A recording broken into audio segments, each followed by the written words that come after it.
Audio Jungle.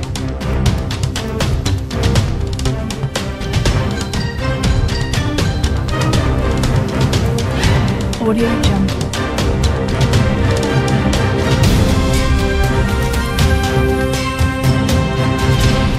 Audio Jungle. Audio Jungle.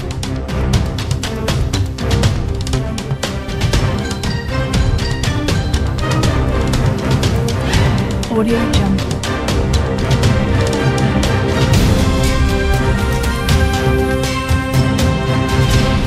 Audio Jungle. Audio Jungle.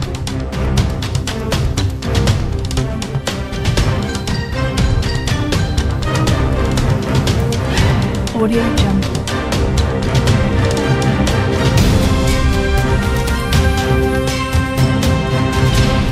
Audio Jungle. Audio Jungle.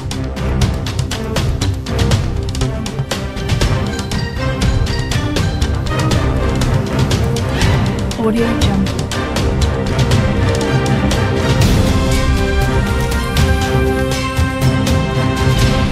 Audio Jungle. Descends la grâce. Que les Saint-Esprit touche ta vie. Que les Saint-Esprit touche ta vie. Descends la grâce. Descends la grâce. Descends la grâce. Descends la grâce. Descends la grâce. Descends la grâce. Descends la grâce.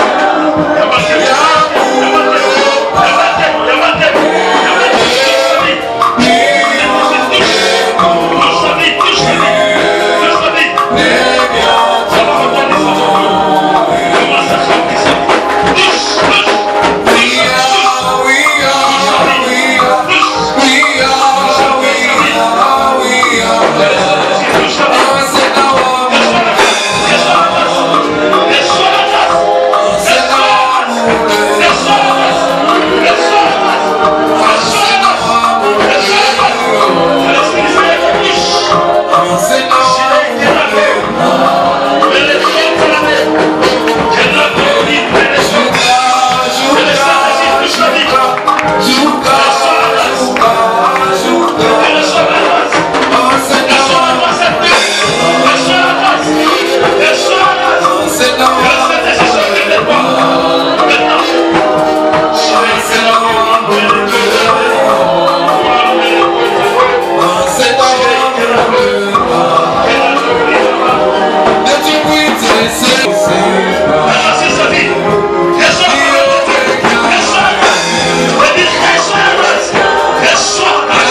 Nakendaki na boulevard pona kene kozwa Tarsi na kene kota grande sœur abenga na magasin na telemaki na boulevard nazozwa nani Tarsi na moni mutuka mobo eye wana etelemi etelemi wana tuni ekende wa pebie ekende magasin kitambo na kota ki na kati mama mobo pa ye wana aye kokota na kati to koti na mama wana ba démarrer ka mutuka ba démarrer mutuka na moni mama ko komi firmé ngasuko na bi nzamba gangi nzamba kati na mona batu mo bazaki na sima ya na sima coffre ba bimi wana mbala moko soki 4 personnes ba garçon bazai torchiner ba bimi wana ba bimi wana ba banzo l'acception munduki babi o akomeka kakolo bakaka boto ko bete masasi to ko bomae na banjiko sambela ngabi nzamba kati salela ngai nzambe salela ngai basimi nzela banjiko kena biso nzela ya kingasani bamemi biso nzela ya kingasani nazo sambela ka nzamba kati sunga salisa ngai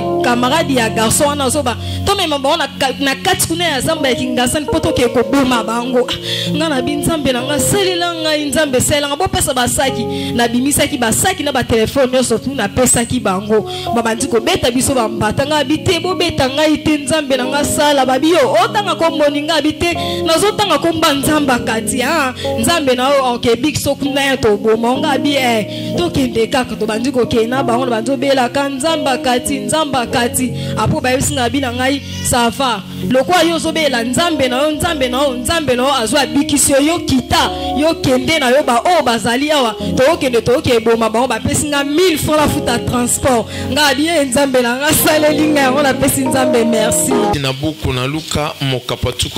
Je vais commencer par le verset 21. Cependant, voici la main de celui qui me livre est avec moi à cette table. Le Fils de l'homme s'en va selon ce qui est déterminé. Mais malheur à l'homme par qui il est livré. Ils commencèrent à se demander les uns les autres qui est celui d'entre nous qui fera cela. babandi komituna na kati na bango ete nani kati na biso oyo akosala yango. Je saute. Na pumbwe. Je vais aller jusqu'au verset 30. Tokei na molongwa tukumisato. Je vais même aller au-delà. Nous sommes je vais au verset 35. Il leur dit encore: quand je vous ai envoyé sans bourse, sans sac, et sans souliers, avez-vous manqué de quelque chose? Ils répondirent de rien. Et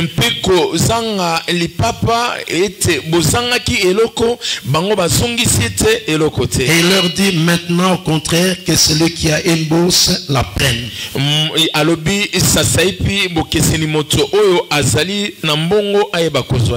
La Pâque. Alors pendant qu'ils étaient à table, Judas avait déjà une mission de les trahir. C'est pourquoi Jésus avait dit: l'un d'entre vous qui mettra la main avec moi, c'est le... yango yesu alobaki ete moko na bino oyo akotia loboko elongo na ngai yende akoyeba na kosula ngai. Et Judas est allé jusqu'à trahir Jésus. Pe Yuda akendaki kino ete asula Yesu. Il a livré, c'était la nuit. Et akabaki ezalaki na butu. Et c'est la nuit où beaucoup de mauvaises choses se font. Ezali butu oyo makambo ya mabe mingi esalamaki. Les traîtres font des choses la nuit. Et basuli basalaka makambo na butu. Les sorciers travaillent la nuit. Les bandits frappent la nuit. Et c'est Jésus aussi qui a été victime la nuit. Lorsqu'il y a l'absence de la lumière, le diable travaille. La lumière, c'est le soleil vivant, c'est le soleil brillant du matin, c'est Jésus-Christ. Donc Jésus n'est pas dans ta vie, il y a les ténèbres. Et dans les ténèbres, il y a beaucoup de mauvaises choses qui se font. Judas a trahi Jésus. Alors qu'il était son ministre des Finances. Alors qu'il était celui qui gardait l'argent. Alors que celui qui détenait la bourse. Bateau basalaka mabezaka bateau pesa confiance. Bateau monique ya ko salanga mabete bateau zana bango réellement bangonde basalaka mabe. Parce que mutaba ya moto eza mabe moyo ye bango exact. Na mokito na bateau malamu toza pe na bateau ya mabe. Misusu pe bakosala na yo bakosala ko jamais mabe atandengeli. Mais misusu pe ya mabe bazanga raté. Na kati ya bateau ya ngonde il faut on pesa confiance dans Nzambe. Qu'on peut sa confiance dans mon qualité. Parce que mon qualité là, vous allez mais lobby à quoi bon la monter manaye contre yo. Mais nzamba bon la monter maté. Ce qu'on peut si votre responsabilité ya mbongo c'est qu'on ligne. Parce que Judas va faire ça qui est responsabilité ya mbongo. Mais Judas mon que makamoye c'est ça qui intéressé parce que akanisa qui Yesu ko permettre comme banquier à monene maman que vision Yesu c'est ka nanzela. Alors Judas ndimaki ko kende ko livrer Yesu. Alors jour wana bavanda vraiment bona pourquoi na butu yeso comprendre calamité parce que kozwa ngai alongwe da kati ba yekole akeya mi retirer akomo sambela azo sambela ay bisinzame non papa soki moyen zala kina kufate il fallait ko épargner ngai mais mokano na yo nde salama ya ngai te. Alléluia.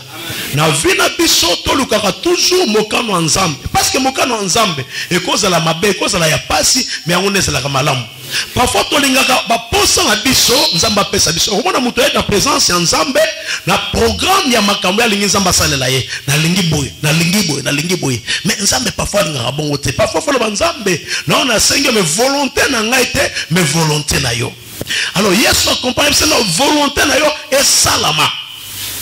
Alors tango sono babongo mbala moko Nzamba tindi ange ko fortifier parce que comment tu es faible na soto bomoto akomi ko sambela abandi ko transpirer nini comment on dit la sueur c'est transformé en grumeaux de sang et yango e bon wana ki penza na makila tellement que l'effet est difficile et fort na boili kambo penza zala ki pasi pe Il voyait sa mort s'approcher.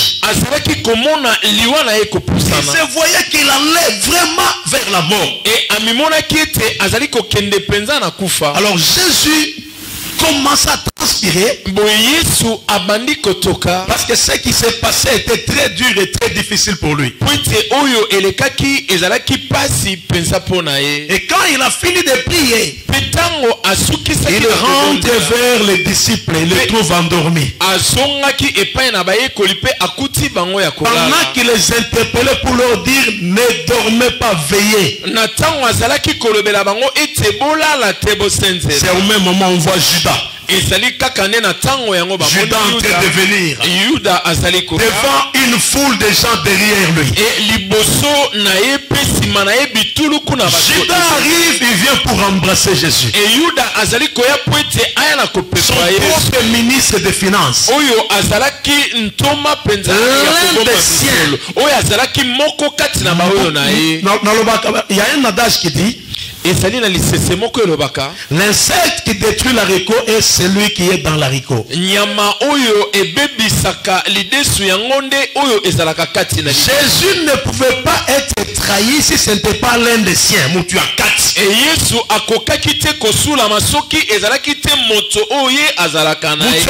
C'est lui-là qui a décidé de trahir Jésus. On l'a cherché partout, on ne l'a pas trouvé. C'est pourquoi il faut faire attention quand tu es dans un milieu où tu ne converges pas. Parce que parfois les mauvaises pensées de Judas s'élèvent. Judas le plus proche, Judas le plus fort, qui avait réellement la finance entre ses mains. C'est celui-là qui accepte de prendre 30 cycles d'argent, le prix d'un esclave,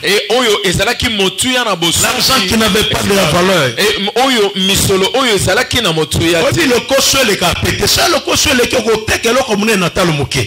Donc il est parti vendre Jésus à un prix dérisoire. Alléluia. Amen. Laisse-moi ouvrir une parenthèse. Voyons toujours que Judas est le plus mauvais. Mais combien d'entre nous sont des Judas dans leur vie?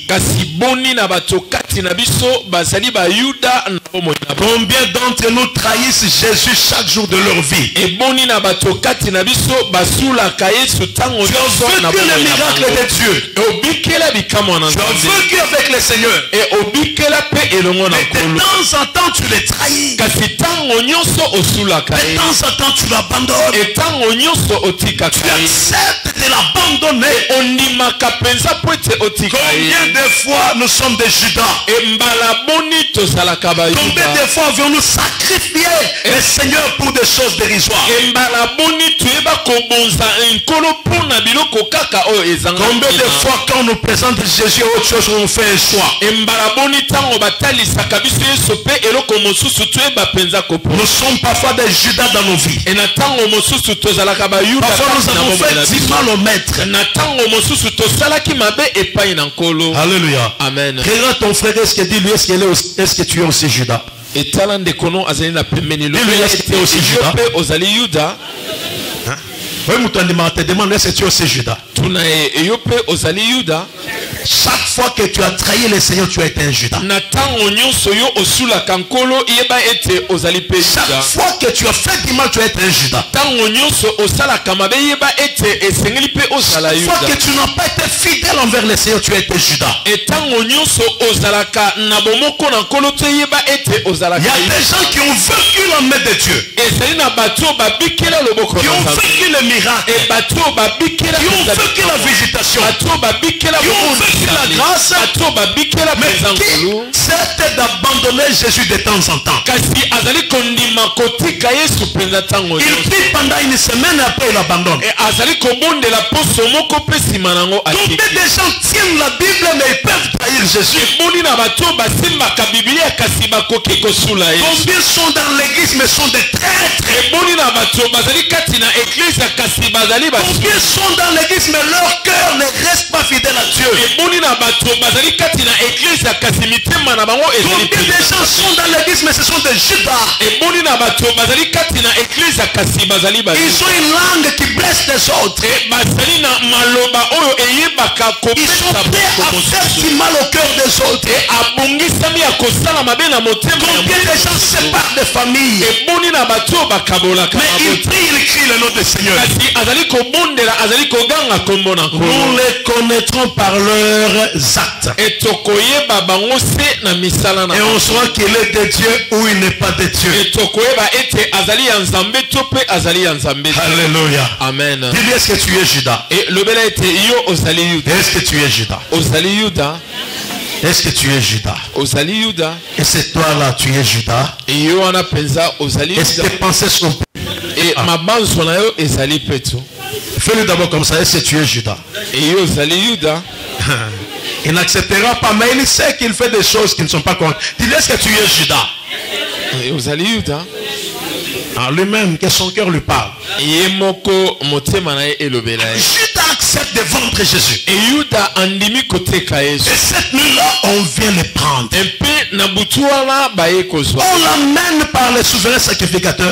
bamemi ye na banganga nzambe Et minene après, on va le présenter devant le Ponce Pilate. epe nsima nango bakokende kotalisa ye liboso na Mais cet Pilato. homme regarde, dit, je ne vois rien de mal dans cet homme. kasi moto atali alobi te namoni ya mabe te Je ne sais pas pourquoi est-ce qu'on doit le condamner. nayebi te mpo na nini tokopesa ye etumbu Écoute mon frère. eyoka ndeko mobali Pilate a même fait des propositions. e pilato ayebaki kopesa bango ata makanisi Dans la tradition juive, mpo ete na maloba na bayuda on devait libérer un prisonnier ou un criminel chaque fois. esengelaki ete batika moto na boloko to mpe mosali Et on le faisait une fois l'an. mpe bazalaki kosala yango mbala Et moko c'était na à mbula. cette même période alors. Pilate cherchant les moyens de sauver Jésus, il a préféré leur proposer de libérer Jésus et de condamner Barabbas. ezalaki kaka na eleko wana pilato aluki ete atika yesu ayebaki kotalisa bango ete yesu na pilato mpo ete bayeba kotika Mais la même foule là,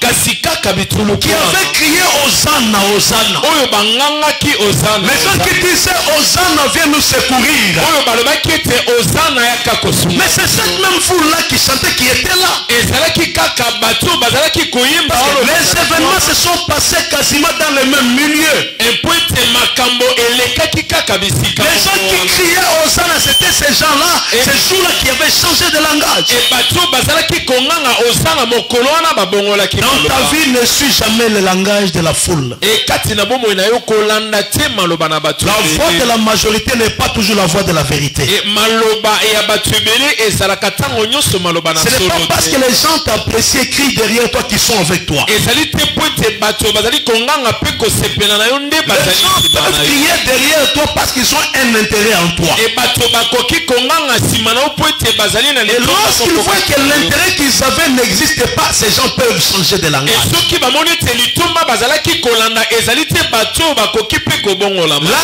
richesse amène un nombre d'amis, un grand nombre. ekozwa ememaka bato mpenza ebele Mais epai les na pauvres vivent souvent seuls. kasi mobola abikaka ntango Celui qui nyonso. élève en dignité a tout le monde derrière lui. moto oyo atombolami na bokonzi azalaka ntango nyonso na bato ebele Parce que les gens trouvent un intérêt en lui. mpo ete bato bakozwa litomba moko Mais le kati na jour ye. où l'intérêt n'existe plus dans la personne, kasi mokolo litomba ekozala te kati na mo tu sauras qui sont tes vrais amis. yo nde okoyeba baninga na yo malamu Il suffit aujourd'hui que tu manques tout, ezali kaka soki lelo oyo ozangi que tu nyonso sois malade, mpe okwei na que tu bokono n'aies pas d'argent, mpe ozala na que misolo tu te deviennes aveugle. mpe okoma Tu molata verras combien de gens te chercheront. yo komona boni na bato Combien de gens t'appelleront au téléphone. eboni na bato mpe bakobenga Combien de gens auront besoin de toi. eboni na bato mpe bakozala na Les gens sont avec toi bato bazali elongo parce que na tu es yo encore utile. po ete ozali na Ils ont besoin de toi. C'est pourquoi ils te cherchent. Et c'est pourquoi, mais le jour où tu manques, c'est là que tu peux connaître les cœurs. Mais si tu n'es pas en difficulté, tous les cœurs que tu auras avec toi, il faut avoir des réserves. Ne dis pas non, lui c'est ça. Non, non, il faut avoir des réserves. Mais écoute, ces jours-là, la foule même qui est avec Jésus, c'est la même foule qui commence à refuser de l'acclamer. Celle qui avait crié Hosanna, celle qui avait touché les rameaux, celle qui avait jeté des habits sur terre, et toujours la même foule là n'était plus avec Jésus. Ils ont changé de la grâce. Au lieu de dire Hosanna, Hosanna, ils ont commencé à dire crucifiez-les, crucifiez-les, crucifiez-les,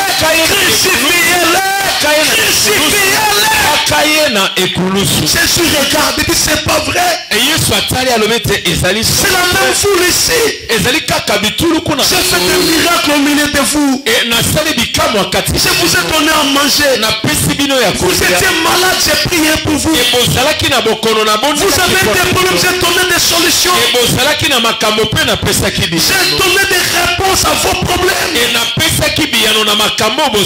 Mais pourquoi aujourd'hui vous voulez ma mort? Il a dit mais je ne vois pas le mal, pourquoi vous voulez le tuer? Il dit nous ne voulons pas écouter, nous voulons qu'il meure. Crucifie-les. Qu'est-ce que j'ai fait? Crucifie-les. Pilate les regarde. Il dit tu as tué les rois des Juifs. Jésus lui dit tu l'as dit. Pilate dit mais j'ai le pouvoir de te libérer. Il dit tu n'as aucun pouvoir sur moi si c'est celui qu'on t'a donné des siens.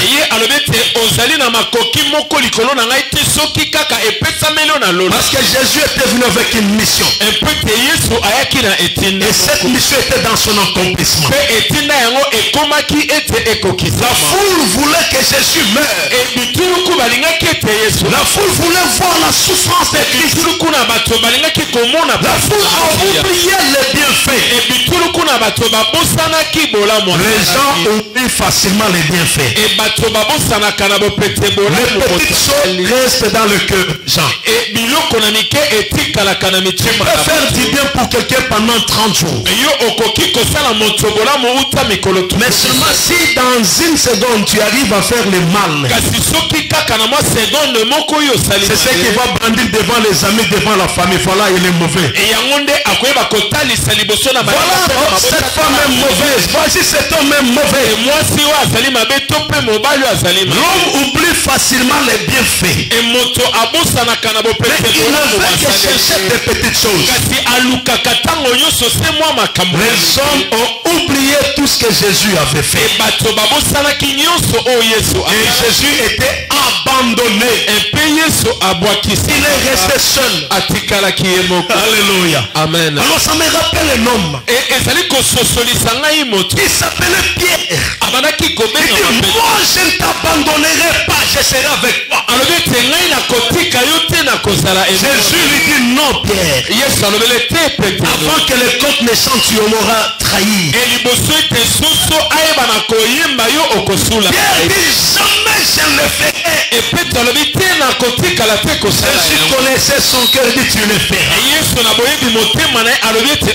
Et quand on est venu arrêter Jésus, Pierre pensait que Jésus allait faire un miracle. Et que les gens le fuient. Mais Pierre a sorti sa machette. Il a coupé l'oreille. Le miracle de Jésus c'était de remettre l'oreille. Et quand on a enchaîné Jésus, Pierre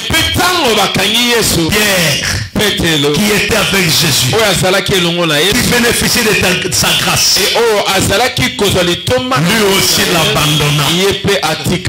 Alléluia. Amen. La Bible dit suivait Jésus de loin. Et Bible ezali koloba ete Petelo azalaki kolanda Yesu na mosika. Une femme vient dire, mais ce n'est pas toi aussi, tu étais avec ces gens-là. Et moi si moko alobi na ye ezali yo te pe moto ozalaki na bato Elle dit, non, c'est pas moi, vous confondez, ce n'est pas moi, c'est pas moi. alobi te otali malamu te ezali L'autre vient lui dire, mais non. mosusu akolobela ye Oh, tu parles comme ces gens-là. C'est que tu es l'un de leurs. ozali koloba ya bato wana na ozali moko ya bato wana. Et Pierre dit, non. Moi, je ne suis pas.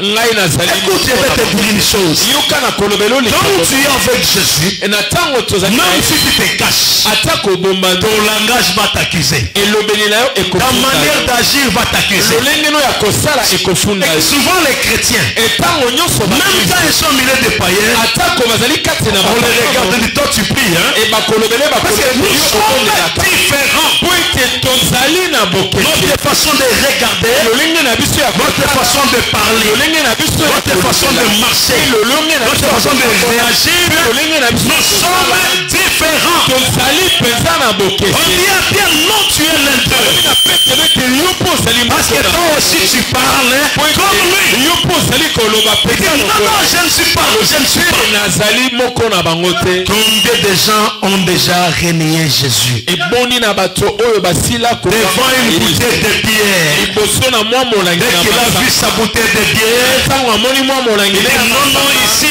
je vais quand même prendre un peu. awa nakozwa kaka Pourquoi passer devant la bouteille de bière? mpo na nini po ete azali liboso na Combien de molangi. gens ont trahi Jésus? eboni na bato basula Combien de fois as-tu dit la bière mbala boni alors que ton cœur était en train de te juger pour te dire abandonne ça? motema no ezalaki kosambisa mpo na koloba ete tika yango Combien de fois mbala boni as-tu volé l'argent d'autrui osila koyiba alors que tu sais que ce n'est pas correct? oyebi ete ezali alimati Combien de fois as-tu menti mbala boni mpe alors que tu sais que ce n'est pas correct? oyebi ete ezali alimati Toutes ces fois-là, tu as trahi Jésus. bambala nyonso wana osila kosula ye Trahi Jésus. osula yesu Alléluia. amen Les chrétiens pensent que le plus grand péché, c'est l'impudicité. Non. e mokristo C'est akanisi faux. ete lisumu na monene Parce que ezali nous avons des païens aussi qui ne commettent jamais l'impudicité. tozali mpe na bapakano oyo basalaka Ils sont des religieux, ils refusent de le faire. e azali moto na eyamba Ils kasi prient même pas, ils disent c'est la morale. e abondelaka te kasi alobi ezali Non, eloko na non, mabe ce que tu fais aussi là, tu trahis Jésus. kasi oyo ozali kosala wana ozali mpe kosula yesu Alléluia. amen Tu es aussi comme Pierre. ozali mpe lokola Dis-lui Pierre. lobele petelo Pierre. petelo Pierre. petelo Pierre. petelo Abandonne. tika Est-ce qu'il y a un Pierre ici? ezali na petelo moko Est-ce qu'il y a un awa Pierre ici? ezali na petelo moko Est-ce qu'il y a un Pierre ici? ezali na petelo moko awa Alléluia. amen oyebi na kena makambo ya Pierre bino nyonso tokozwa tomisaka bato bata moko to mibale so totie jeune awa tobandi jeune bato bazalaka nano sérieux na jeune mais bato mosusu amona fufu te na jeune akozala na jeune bi akangi motema ti soki avandi kota ngainga ezotoka mwa likayebo ezobatisani na ba 14 heures oyoka jeune engeki eti ba 19 te papa nga na kati na nga ba 13 heures ya biso jeune asali demi journée combien de bato hein? Est-ce que yo kata non jeune te journée okata te hein Pierre ozawa te Pierre oza te azali asa azalaki mpona programme ya prière atelemi lelo na kosambela amoni kaka kopo atie vandi na lipa abie nzambe akompane na kogene ate alobidi epesanga na nalia na gene mpe mingi Pierre est-ce que Pierre aza wana Pierre azali est-ce que Pierre aza yebise Pierre tika Pierre tika petelo tika donc mutu nyonso asalaka makambo wana aza Pierre mpe mutu nyonso azolala pongi na ntango mate aza Pierre yebise Pierre tika est-ce que yo moko ata yo moko est-ce que eza mbeto olongolo ti itinde place okomi osala ba okomolote est-ce que eza normal alléluia likolo ya kiti ya pasipasi oyo mpo lamusa Pierre wana lamusa ye lamusa Pierre tala na butu alo na boyi bato batanda bamaputa na nsima kuna sino tete osali na esprit ya matanga na matanga babokenda kobokela bato bamai place bozolala boye olapa oya so baveille awa te oyeba alléluia est-ce que Pierre moko aza est-ce que Pierre moko aza yo bi aza ye aza ye bi yo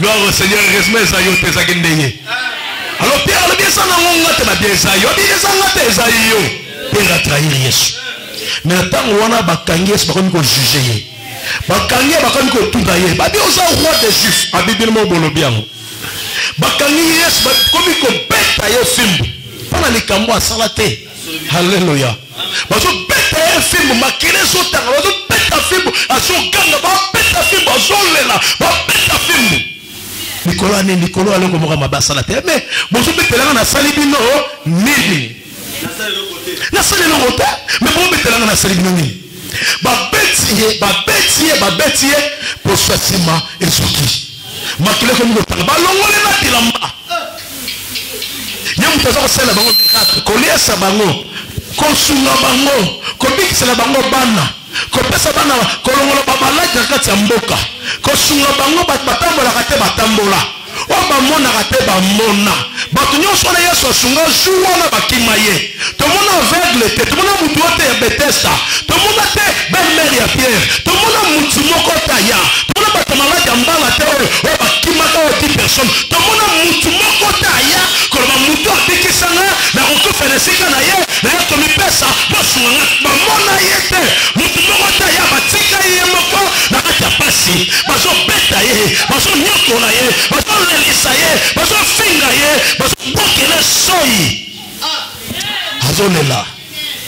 azolela ye moko ata kutu korespecte ata moke te bakomofinga ye babimiseli bango moyibi babitala moyibi oyo abomba bino asalaka mabe tolibere ata Yesu totikala na moyibi babi te botika moyibi kaka ye wana mais siko babi asali nini abi te biso toyikoka makambo wana te yo bete kaka fimbu boma ye Alléluia. Et na putu ya vendredi wana Yesu azosouffrir na poka basopeta azolela azoganga azolela onebatika ye bakesa ele sikoyo ekoti ya nzube bien osomona ekoti ya nzube ekoti ezali bomba mutu na moi bayena ekoti ya nzube baye bavandisi ya baselongo malamu bakotisi ye bazobeta yango ezokota sikoyo ezotike bapota etike bapota ezokota ezotike bapota ezokota sikoyo banzube ezokota ye makilo ebandi otanga na misu na matoi partout makilo ezotanga bazofinga ye makilo ezotanga baobwakela soyi makilo ezotanga bazobeta ye makilo ezotanga na pasi wana baye bakotika ye te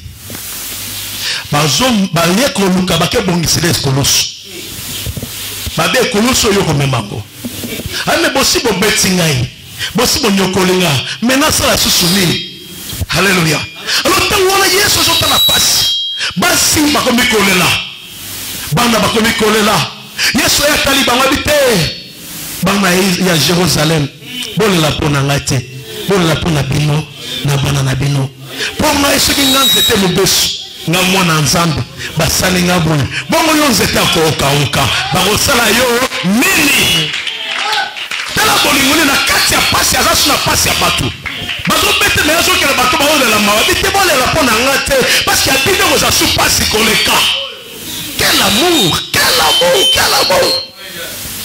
bakange bolingo nini yango oyo aboyi kovanda na lola ye moto azali na baange azali na roi azali na nkembo azalaki roi mandina ye ntina mabele banyokola ye banyata ye bameme na pasi bafinga ye po ete kaka yo nanga nayo tobengaka bana nzambe quel amour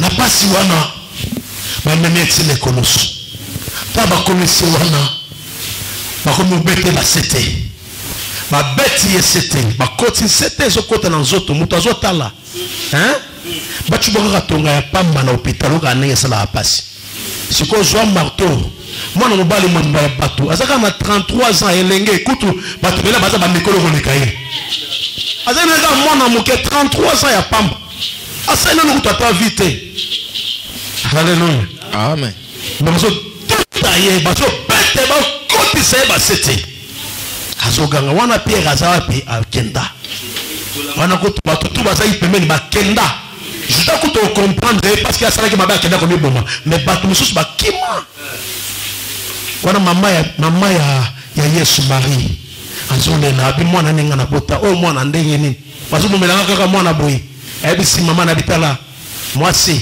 tala mwana no yewana mwana tala mama na yo gabi makambo boza boko teza makambo yebite. Hallelujah. Ayoki kutu passe ne kolosu ayoki ponsa mai asengi bango mai ole bazo ata mai ata soko zo boma mutu ko pese mai te soko zo boma mutu ole ko zo boma mai est-ce ko pese mai te mo pesa ngata mai na oki posa ya mai bosunga tanga mai ya pamba ba somba kangote eza ya ofele pesa ngata mai tala mutema mabe ya batu bazozo kisi bakezo sikoyo bakei kutu kozwa vinaigre baye sikoyo po pesa mela tango ka chena monoko mela ba okeza vinaigre abwaki posa mai etikali. Hallelujah. Pasi boye pasi ya nini yango suma soki yo oza kokangela Yesu motema eza pasi parce que asala pona yo mutuma kosala ngazate azolela na ekulusu batongo ba Yesu na likonga boso bo betinga ba sete boso bo tsenga na ekulusu na omona pasi nazoganga ba Yesu na likonga ba chubiye mai na makela ebimi. Hallelujah. Je ne vais pas entrer pour vous expliquer que Maïna Makela est allé au ta église. Non, je ne vais pas. Je suis ici juste la passion ya Seigneur, la passion à Christ. Na kokufa na ye, na ninga salaki na ninga kene pa kene kokufa. Hallelujah. Ba tsukia likonga Maïna Makela et sopani azoganga. Azoganga. Obi moko boti elekeli aganga na monoko bango pe ba yebite. Abi Eli, babiso abi Eloi. Lama sabatani. Siko balbi akumo benga Eli. Bango mo pe bagi makambo ngote. Kaka yo nanga bwende to comprendre ngote wana. Ba pe comprendre ke ngote bi ako benga nani? O agangi na monoko mboka. Siko bango ba comprendre ba ko to me Eli eloba nini? Ba comprendre ba ki nzambe na ngai pona nini otiki ngai. Il s'est vu seul. Pourquoi comme il parce qu'il a même qui m'a soumis à mon kilo mobimba. Un mag ba problème là yo. Il y a un moyen zamba za supprimer na ye il s'est quitté. Alléluia. Wana kaka vendredi le la boutu à lelo. Wana ana ekolos. Bazo tale bazo chola bazo finga bazo chola bazo finga. Bazo la mbane bazo tiyango na sort. Beaucoup peu bimesangai. Kaka mangungu apamba. Ah, Yesu atikali kimia. Donc asali au rien. Amen. Bato minoko mabe baza tina lewa azaka munoko mabe. Nano mona tonto mabe munoko mabe. Obi munoko mabe zelo ko mabe. Sala quand même humble. Munoko sobaka batu. Mutusu so munoko kaka maloba mala meko sauver yo. Alléluia. Yo ndingo sana eba ko senga batu pardon te. Ato nyati mutubia de le kana yo. Oko senga mutu pardon. Munoko misayo. Alléluia. Ba papa boy ba ko senga ba pardon ndako. So bi ko sala ki mabe, senga pardon. Pardon et calme. Ezaki journée. Mbala suka, toba. Amen amen. Est-ce que mutaba azao? Hein? Est-ce que mutoza fiancé azao? Mbala suka senga pardon zaka. Mbala suka senga pardon. Oye bango. Natuna. Na pointe na musapi. Na pointe mutu. Olo ba vérité. Alléluia. Amen. Langage ya malamu eko sauver yo, langage ya mabe eko yikobomisa yo. Parfois attention sali mabe balima bomo senga ka pardon eko sila. Oui papa na ngai limbisa mama limbisa na sala ke mabe. Na osala efomba na sima oka ngaso na likambote. Toza bato ba olimbisa yo. Mais moyibi na be di tala. Yo so bezo mwana nzambe ni sauver kunati. Bongo sauver ngape. Ya sauver kimia. Moninga na baluka be vous êtes en solité. Yo mouillé de mon moment bateau brigand. Vous avez reçu ça y a ça le côté, on dit que ça le côté. Alors bien le binano n'a moqué il faut ça. Amen.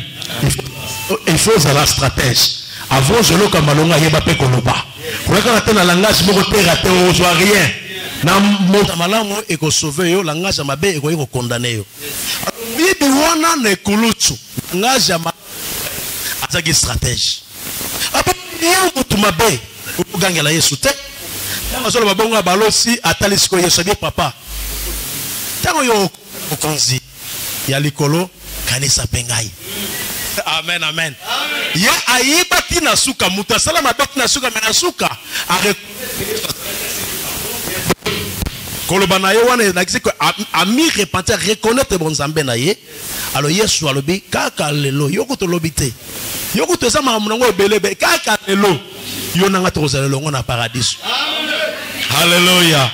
Nabi mutumo wa zawa za pa kosolo pengolo. Ya na makasi na hotela makasi ya motote. Arotala mabe na hotela mutema na yo. Ne seka ka yo ndimiko mipese pa na a sauver yo. Nabi kaka ndenge yo zawana kolona bato na mokilite le hotela Yesu. A sauver bo moyo na yo. Na jour on a kaka vie ya moto na échangeaki akotaki. Hallelujah. Siko ego mokota pasele ki mazoganga. Alobi père agangi pardon-le car ils ne savent pas ce qu'ils font. Limbisa bango pete baebi mai bazali. Ana fasi masanga donc il souffrait mais demandait pardon pour les autres. Azalaki konyo comment kasiko senga bolimbisi pona basusu. Il a oublié sa souffrance, il a oublié ses problèmes. Abosani makambo pe paso azalaki na yango. Il a demandé le pardon asengaki bolimbisi pour l'humanité. Pona mokili mobimba. C'est que toi là, tu as de la valeur devant Jésus. Ete yo esiko fandi ozana motuya na. Tu as de la valeur, c'est pourquoi il t'a appelé à l'appartenir. Ozana motuya e yango abengi ete ozala ya ye. Et c'est quelqu'un qui m'écoute. Amen. Et c'est quelqu'un qui me comprend. Amen. J'ai dit à quelqu'un, Jésus nous a aimés. Nalobi na moto moko ete Yesu alingaki biso. Jésus s'est donné un sacrifice pour nous. Et Yesu amipesaki mbeka pona biso. Et il a fait ce qui était de meilleur pour nous. Pe asalaki o ezalaki ya motuya pona biso. Ce jour-là, il avait la croix. Mokoloana asalaki ne. Ce jour-là, il était dans la souffrance. Mokoloana asalaki na. Il était ridiculisé. Ayoki samaki so. Les gens ne lui donnaient plus de la valeur. Bato bazalaki kopesa ele susu. Il était abandonné de tous. Abwaki samaki epai na bato. J'ai aimé quand le pasteur lisait Isaïe 53. Enalingaka tango mobateni pate atangaki buku na Yesu. Je sais que ça c'est le résumé de ce que nous disons ici. Nayebi ete wana ezali bosangisi ya o nyonso tozali koloba. Jésus s'est donné un sacrifice. Yesu amipesaki na mbeki. C'est pourquoi un jour comme celui-ci, yango mokolo penza lokola. si tu restes dormir à la maison, c'est vraiment tu es maudit. Et soki okotikala kolala na ndako penza ezali mabe. Alléluia. Amen. Voilà ce que la Bible dit. Et tala o Bible. Isaïe 53, le deuxième verset, je descends. Et beaucoup na Isaïe 53 molongo na mibale pe na kokita. Il s'est élevé devant lui comme une faible plante. Et batelemaki liboso na ye lokola nzete moko na botao. Comme un rejeton qui sort d'une terre desséchée. Lokola eloko moko ebwakami ezali kobima na mabele. Lorsqu'on a commencé à lire ce verset, j'ai commencé à pleurer. Na tango babandi kotanga mokapo na bandi kolela. Ce soir-là, j'étais là, j'avais des larmes aux yeux, les larmes ont commencé à couler. Na poko wana na salaki wana pe mai na misoto. Je suis sensible à la souffrance, à la passion de Jésus. Et na simma makapenza na pasi pe minyoko. J'ai commencé à repasser devant moi l'image de sa souffrance. Na bandi kolekisa liboso na nga elilingi ya mpasi. J'ai vu un Dieu qui quitte le trône parce qu'il connaît mon nom. Et namoni nzambe o asali kolongwa na ngwende pweta. J'ai vu un Dieu qui accepte de souffrir pour me sauver. Namoni nzambe moko oyo andimi konyoka mapweta. J'ai vu un Dieu qui refuse que le diable me condamne. Namoni nzambe moko kobuya ete sabola pesa. J'ai vu un Dieu qui accepte de faire couler son sang.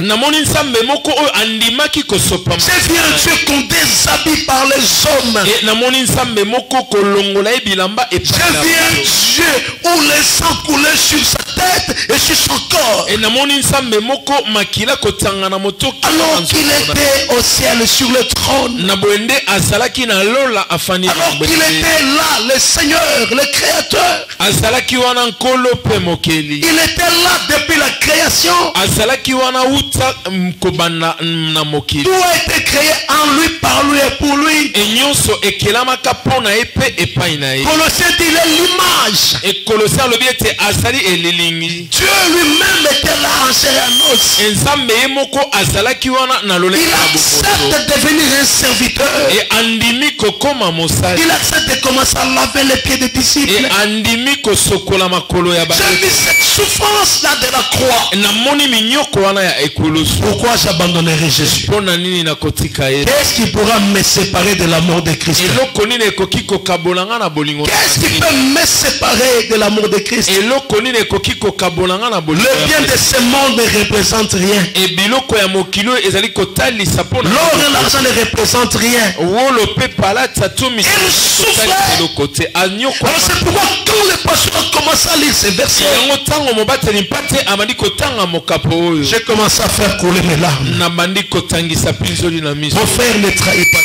ndeko na nga mobali kosula yesu. Chaque fois que tu l'abandonnes, tu l'as trahi. ntango nyonso otikaka ye Chaque fois osulaka que ye. tu l'abandonnes, tu l'as trahi. Tu l'as trahi. otikaka ye osulaka ye osulaka ye. Ne crie pas crucifie-le. ekonganga te ete baka ye na Ne ekulu. crie pas qu'il soit crucifié. ekonganga te ete abakama na Parce ekulu. qu'il était mort pour toi. po ete akufaki mpo na yo. Pour que toi tu aies la vie. po ete yo osala na bomoi. Écoute bien aimé. eyoka ndeko molingami. Il n'avait ni beauté. azalaki atako. Il n'était pas venu comme un homme élégant. ayaki lokola moto azali kitoko. Ni éclat pour attirer nos regards. eto mpe kongengisama po ete abenda makanisi. Et son aspect n'avait rien pour nous plaire. mpe lolenge na ye ezalaki ata na eloko te po ete esepelisa biso. Méprisé et abandonné des hommes. e atikamaki mpe abwakisamaki epai na bato. Homme de douleur et habitué à la souffrance. e moto na pasi mpe amesana na minyoko. Il était un homme habitué à la souffrance. azalaki moto oyo amesana na Il était minyoko. un homme de douleur. azalaki moto ya Il n'avait même pas de maison. azalaki atako na Il n'avait même pas où dormir. azalaki mpe na Il esika ya n'avait kolala pas te. d'adresse. azalaki Il ne s'était pas marié. mpe abalaki Il n'a te. pas eu une fiancée. azwaki mpe Il n'a pas eu d'enfant. mpe azwaki Il était un homme de douleur. azalaki moto na Trahi même par son ministre des e Finances. asulamaki atako na moto Il a subi le choc. epe atimamaki na Abandonné pasi. par les siens. mpe abwakisamaki na baoyo na Maltraité ye par les siens. e anyokolamaki epai na Homme baoyo de na ye. douleur. moto na pasi Habitué à la souffrance. amesana na minyoko Habitué à la souffrance. amesana na minyoko Semblable à celui dont on détourne le visage. e akokani na moto oyo okoki te ata kokota Nous l'avons dédaigné. e tomonaki epamba Nous n'avons fait de lui aucun cas. e toyebaki kotala ata koyeti. Cependant, ezali nde na ntango ce sont nos souffrances ce sont nos souffrances qu'il a portées. ezali nde minyoko na biso amemaki. C'était nos douleurs qui s'est chargé. ezali bapasi na biso nde amemaki. Et nous l'avons considéré comme puni. mpe tomonaki lokola moto na Frappé de Dieu et humilié. mpe abetami na nzambe mpe ayokisa Mais biso. il était blessé pour nos péchés. kasi ayebaki konyokolama mpo na Brisé pour nos iniquités. mpe atutisamaki mpo na bampasi to mabe na biso. Le châtiment qui donne la paix est tombé sur lui. mpe eloko ezali kopesa kimia ekweisakimaki Et c'est par ces maîtresses que nous sommes guéris. ezali nde na mapipi na ye nde tosili kobikisama. Alléluia. Amen. Ici, Esaïe parle de Jésus, de sa vie, de sa souffrance, de sa passion. ezali azali koloba na ntina na yesu na minyoko mpe bapasi. Alors ce soir, je dis à quelqu'un, mpe na pokwa na lelo nalobeli Jésus accepte de mourir pour toi. yesu andimaki Jésus accepte de souffrir pour toi. yesu andimaki minyoko Pourquoi il le fait? C'est parce qu'il veut ta paix.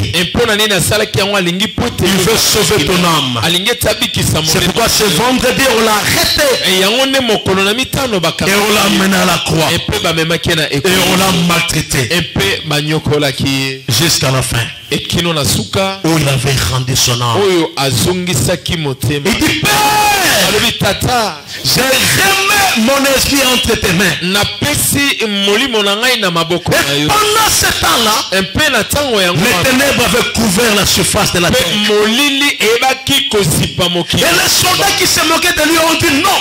mpe basoda oyo bazalaki Certainement kokisa cet homme ya solo moto oyo est le Fils de Dieu. azali mwana na C'est nzambe. dire les gens qui doutent de ta vie aujourd'hui, bato oyo bazali kobeta quand ils verront la fin de ton histoire, etango bakomona quand la main de Dieu commencera à opérer, etango loboko ils diront certainement ces garçons, certainement cette fille, certainement ces frères, certainement cette soeur, c'est un enfant de Dieu. azali mpenza mwana na nzambe. Même si on te dépouille de tout, atako bazwi yo mais on ne nyonso va pas te dépouiller de Jésus. kasi bakozwa yo On Yesu avait te. pris de Jésus. Mais on n'avait pas pris le fait qu'il était Dieu. On t'arrache pas ta chrétienté. On n'a pas pris le fait que Jésus était Dieu dans lui-même. Que les gens te détruisent de l'extérieur. Mais qu'on ne vole pas ta chrétienté. Quelles que soient les conditions, même au soir de ta vie, les gens comprendront et changeront de la marche. Ils diront, ces garçons qui partaient à l'église là, nous voyons que c'était vraiment un enfant de Dieu. Parce que ce que Dieu vient de faire, il n'y a qu'un enfant de Dieu qui a le droit de la voir. Lorsqu'ils ont vu les ténèbres, lorsqu'ils ont vu cette confusion, les soldats ont dit non. Certainement cet homme que nous avons fait souffrir ici, non, c'est un enfant de Dieu, c'est un fils de Dieu, c'est lui le sauveur. J'ai dit à quelqu'un, n'abandonne pas Jésus, quelles que soient les conditions. Ne sois pas comme Pierre, ne l'abandonne pas, lui aussi ne t'abandonnera pas. Il va mourir et il est mort pour toi, pour que toi tu aies la vie, pour que toi tu sois sauvé. Il a pris nos souffrances, il a pris nos malédictions, il a pris tout ce qui est arrivé pour que nous ayons la vie. Est-ce qu'il y a un enfant de Dieu ce soir? Est-ce qu'il y a un enfant de Dieu cette nuit? Est-ce qu'il y a un enfant de Dieu cette nuit? Je dis à quelqu'un, Jésus t'aime. Je dis, Jésus t'aime. Jésus aime ta vie. Il s'est donné un sacrifice pour toi. Ce n'est pas pour quelqu'un d'autre, mais c'est pour toi. Il s'est donné un sacrifice pour toi. Et il était mort pour toi. J'aimerais que nous puissions prier aujourd'hui. Parce que c'est aujourd'hui où il a rendu l'âme. Le dimanche, nous serons ensemble pour célébrer la résurrection. Parce qu'aujourd'hui, le samedi, nous sommes en méditation. Nous regrettons pourquoi le roi est mort. Le roi nous a... J'ai besoin que le micro soit donné à 3 personnes qui peuvent adorer Dieu. Pendant que toi tu es là. Et après nous entrerons tous dans l'adoration. J'ai besoin que ces micros soient donnés à une personne qui va monter sa voix, qui va sortir des paroles du fond de son cœur, qui va adorer Dieu pendant que toi tu le fais dans ton cœur. Jésus, tu es le roi des rois, le Seigneur de l'univers. Alléluia. Tu es l'incomparable, l'imbattable, l'incomparable Jésus. Moi je t'appelle mon responsable, Seigneur. Tu es celui qui a pris ma place à la croix. La mort que moi je méritais, mais toi tu as accepté, Seigneur. Oh Jésus, à qui pourrais-je te comparer, mon Dieu, mon roi? Tu es le roi des rois, le Seigneur, le seul qui a vaincu, Jésus. Tu as vaincu, tu es le roi des rois, le vainqueur de Golgotha. La résurrection et la vie, le ressuscité du 3e jour, Seigneur. À qui pourrais-je te comparer, Jésus? Même si mes oreilles entendent quelqu'un se dise il est fier, mais moi je dirais qu'il y a qu'un seul Dieu, c'est toi. Il y a le vrai monde du jour qui fait des preuves d'amour, Jésus. Moi, l'épreuve que tu m'as montrée à la croix, c'est ça l'épreuve pour moi qui montre que tu m'as sauvé. C'est ça l'épreuve qui montre que tu m'as donné ta vie, Jésus. Tu es le roi, tu as vaincu, Seigneur. La seule mission que tu étais venu faire, c'est pour me chercher. Et tu m'as trouvé, Jésus, qui est comme toi, Seigneur. Même si les gens de ce monde peuvent se dire, ils sont des dieux, ils se tapent la poitrine.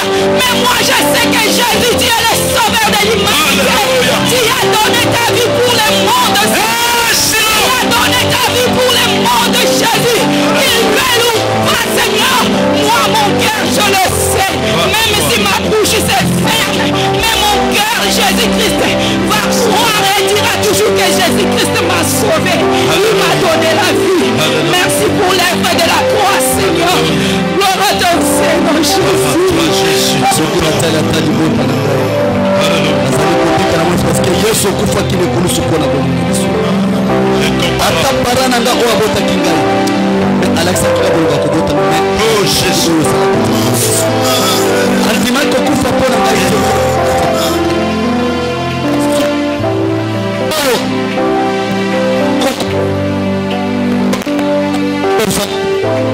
mokolo wana batikaki yo bapesalaki pembeni mosusu te bande koyembela yo osana osana mokolo wana osana ekatanaki mokolo wana osana ekatanaki yesu asiya tila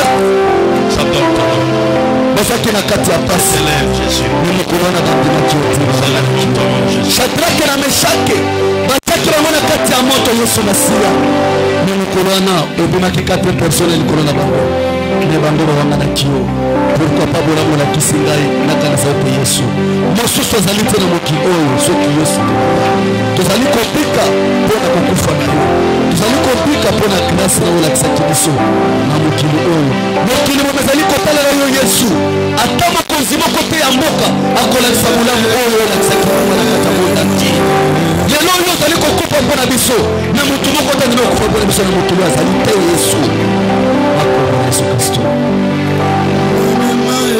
Que ta voix monte maintenant. Le micro viendra là où tu es. Monte ta voix. Si tu veux adorer le Seigneur.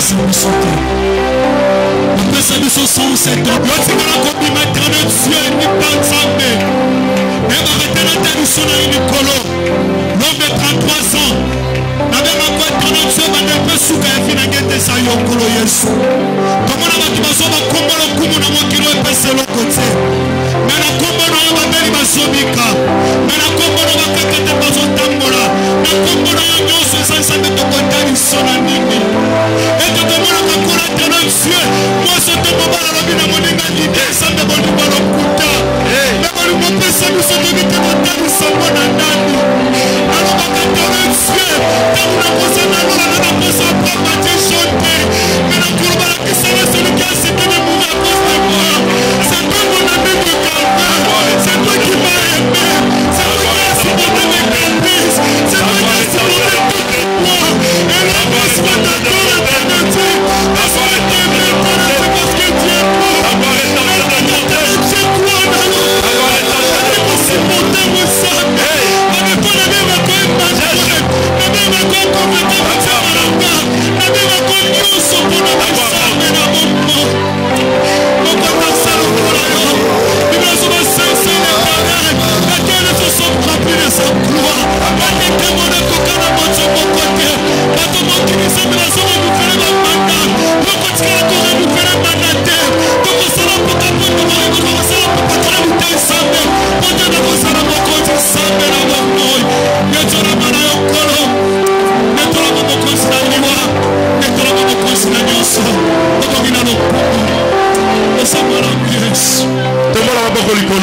Audio Jungle. Audio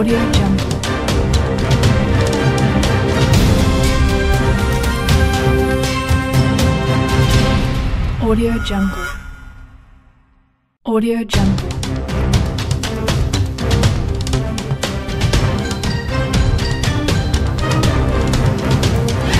Audio Jungle.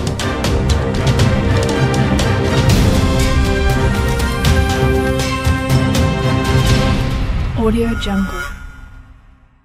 Audio Jungle.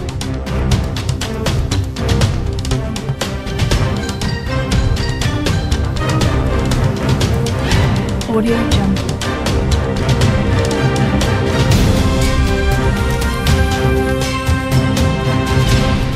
Audio Jungle. Audio Jungle.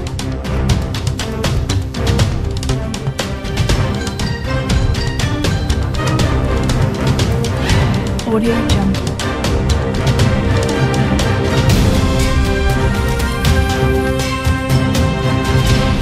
Audio Jungle.